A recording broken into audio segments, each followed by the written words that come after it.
सत्याला शोधणाऱ्या आपण सर्व साधकांना आमचा नमस्कार.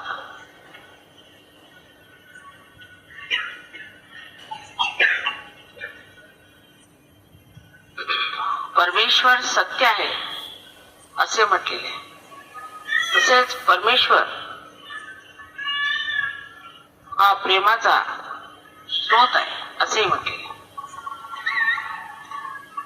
तेव्हा सत्य आणि प्रेम हे दोन्ही एकीकडे एकवटलेले आहे.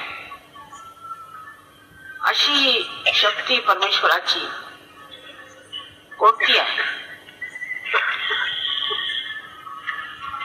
आपण रोजच कितीतरी जिवंत क्रिया पाहत असतो.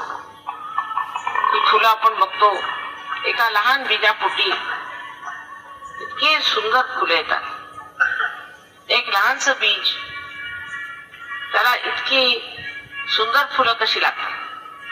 आपण कधी विचार सुद्धा करत नाही, फक्त समजून घेतो की आहे ही जिवंत क्रिया आहे आणि ती आपल्याला जाणण्याची काही गरज नाही.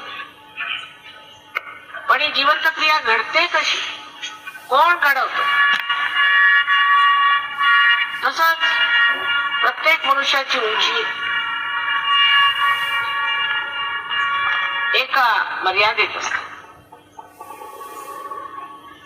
एखाद्या झाडाची सुद्धा उंची, जर आंब्याचं झाड असतं त्याला एक मर्यादा असते, नारळाच्या झाडाला एक मर्यादा असते. प्रत्येक ऋतूमध्ये वेगळे वेगळे शेतीचे कार्य होतात. ही सगळी वेगळी कार्य करण्याची ही कोणची शक्ती आहे? ही संबंध कार्याला घडवून आणते. आपण त्याबद्दल विचारही करत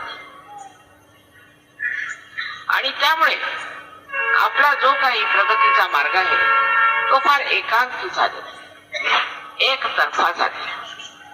जेव्हा आपण विज्ञानाच्या गोष्टी करतो तेव्हा विज्ञान हे फारच एकतर्फी आणि त्याच्याचमुळे आपल्याला आश्चर्य वाटेल की परदेशामध्ये त्याच्याबद्दल आपण समजतो की भौतिकतेत फार वाढलेले आहे. ती जी सगळी वाढ आहे ती तोलायची क्षमता त्यांच्यात नाही. ते तोलू शकत नाही, कारण त्यांचा पाया अध्यात्माचा नाही. तो पाया आपल्या देशात, विशेषतः महाराष्ट्रात अत्यंत भरभक्कम असा संत लोक